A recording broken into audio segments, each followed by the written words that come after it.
Give me a cheer. Did anyone bring their dad this evening? Oh, that's a bit tragic. I left mine at home, I'm afraid. It's not panto. No, we had a good run of working together, me and my dad, but he, we have now consciously uncoupled, I'm afraid. No, sorry, don't feel sorry for him. To be clear, very much his decision. That guy got one taste of fame when he was like, off you, Jack. He never stops working. My dad has got side hustles galore. He's got his own podcast now, reality television. The other day, I turned on The Last of Us. He popped up as one of the living dead. He can't say no to a job. Mark my words, I bet you Michael Whitehall has had his agent waiting, poised by the phone all week for the moment they revealed the identity of that BBC presenter. He'll be in there like a rat up a drain pipe.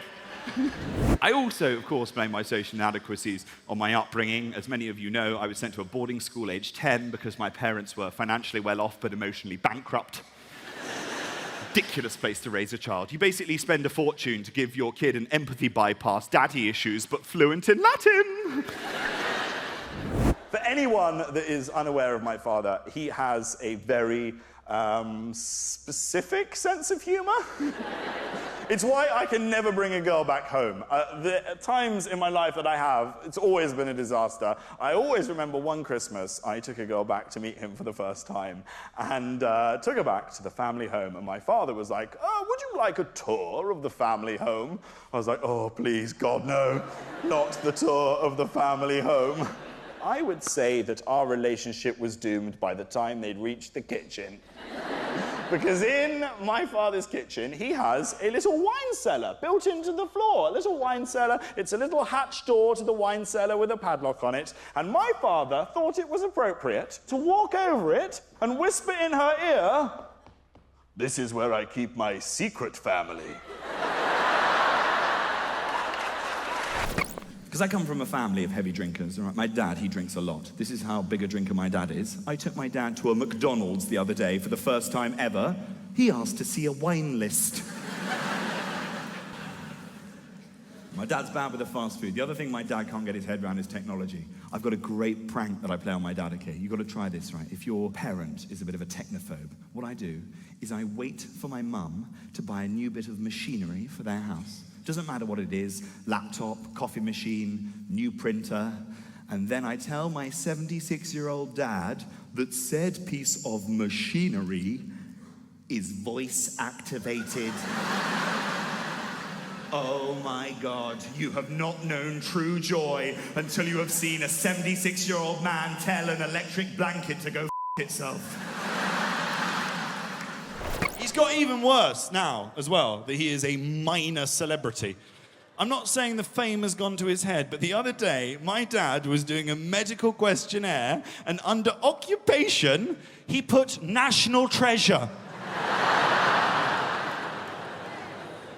I mean, we all know he's on borrowed time. Eventually, he's going to say or tweet something that's going to get him cancelled. We did this ancestry show on the BBC. Who do you think you are? The answer, it turns out, is an asshole. Yep, my father comes from a long line of assholes, it turns out. On one side of the family, we were taken to Birmingham. I was like, great, I'm going to be related to a Peaky Blinder. Nope, sex pest.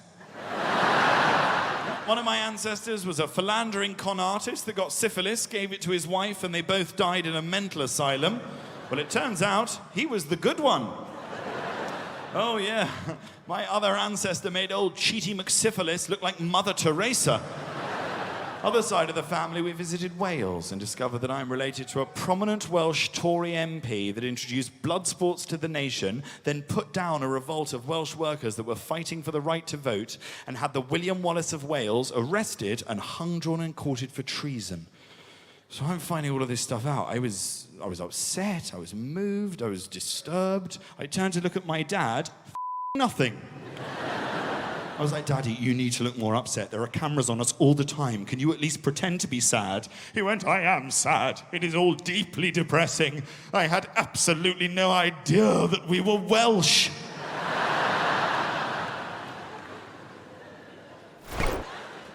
I think, no, because this is my belief. I think there's some shit, right, that's passed parents by, and for a good reason, right? There's some shit we should not explain to parents, you know? Like, my dad, for example. My dad, okay, he's in his 70s. The other day, right, apropos of nothing, he starts using emoticons in his text messages. Yeah, you know emoticons? They're like the little faces that like 13-year-old girls use in their texts. Yeah, I've said that out loud. That very much makes it sound like I text 13-year-old girls. That's not something. But he does. My dad uses these emoticons. The problem is, he doesn't know what any of them mean, so he just throws them in willy-nilly with complete disregard. Now, as we all know, the major issue with an emoticon, right, is it can give a text message a completely different context, all right? The other day, oh my God, he sent me a text message which should have been a perfectly innocent thing to receive. It turned out to be the most harrowing thing I have ever read in my entire life. It went like this. Dear Jack, are you coming over for Sunday lunch? Your sister's gonna be there. Winky face.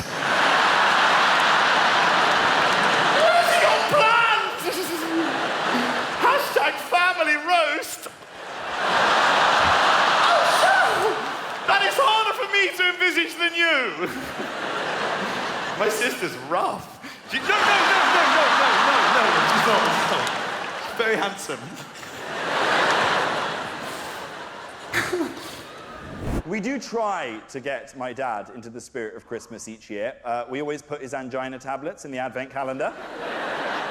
Last year, we added a little roulette element by sticking a Viagra behind one of the doors. Yeah, that was a weird Christmas Eve.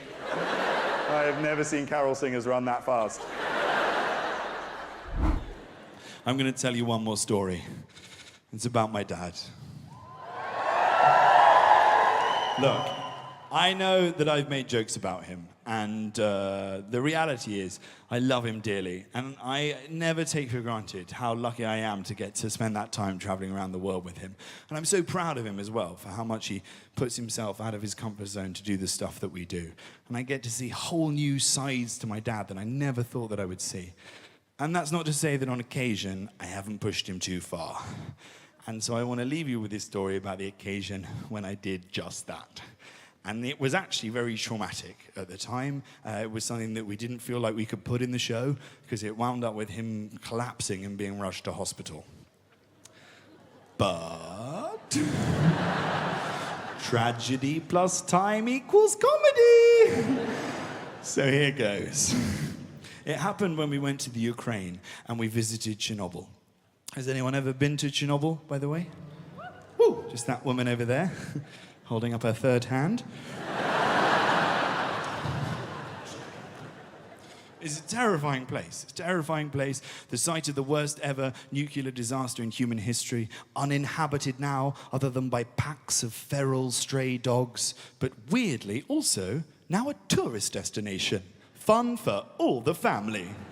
They got a gift shop in Chernobyl. They got a canteen in Chernobyl. A canteen in Chernobyl which no one in their right mind would eat in. Unfortunately, my father, not in his right mind. We went in there. It was full of Japanese tourists. Eventually, I get to the front of the queue. I was like, so, what's on the menu today? Meat in bun. Thank you, madam. What's the vegetarian option? You take the meat out of the bun. 100 times I told Daddy, do not eat the meat in a bun. Did he listen? Did he? He was like, I've eaten lunch every day at 1 p.m. for my entire life. Today will be no exception. Go find me a wine list. A wine list? Daddy, we're in a canteen in Chernobyl. There is no wine list. Even if there was, I don't think it's one you'd want to go anywhere near. Would Sir like the red, white, or glow in the dark? Red, please. Could you suggest a good year? Anything before 1986. I was like, Daddy, you're not having any wine. Just have a glass of water. He went, I don't drink water. Why? Because fish in it.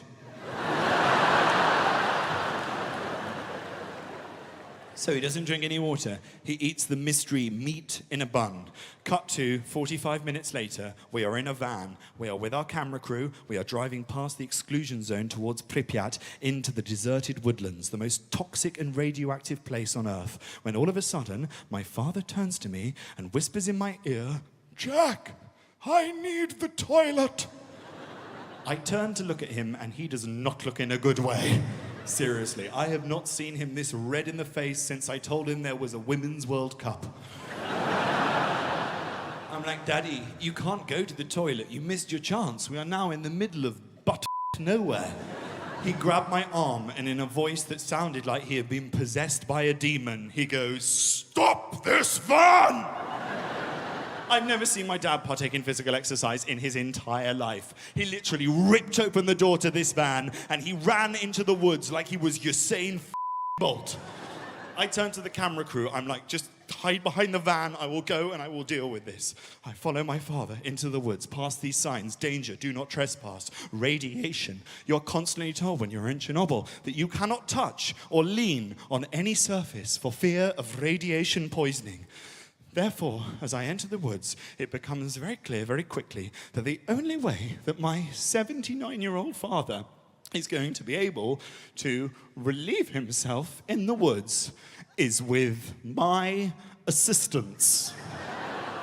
Oh, you may grimace. I had to live through this experience. My father pulls down the trousers of his three-piece suit. I take him in both hands. I tread on the tops of his feet, and at the same time, we both start to slowly lean back, like we're doing some horrible tantric yoga pose. I can't look at him. I have to go to a happy place. I start humming a tune. I'm broken from my happy place by the sound of barking. I open my eyes. One of these feral radioactive dogs is advancing towards my father's arse, thinking, lunchtime. I'm trying to scare this thing away. I'm like, shoo, shoo, please just leave us alone. My dad's shouting as well, "This is so undignified." I think it's when the coachload of Japanese tourists drove past that I must have gone into a fugue state. That is not a side of my father that I want to see. The next thing that I remember is walking towards this van, thinking I'm never going to be able to look Daddy in the eye ever again. I call the camera crew out from their hiding place. First comes our director, then our cameraman. The third person to emerge was Mark, our sound engineer. He also had a haunted look on his face. It's at that point that I realized that throughout the entire ordeal in the woods, we had been wearing microphones. Then, as if it couldn't get any worse, the crunch of tires on gravel, an armored vehicle pulls up. And from that armored vehicle emerge 3 armed members of the Ukrainian military police. They assess the scene. They see my father's ashen face. They see the signs that we have completely ignored. And they see the site of Chernobyl's second worst ever nuclear fallout.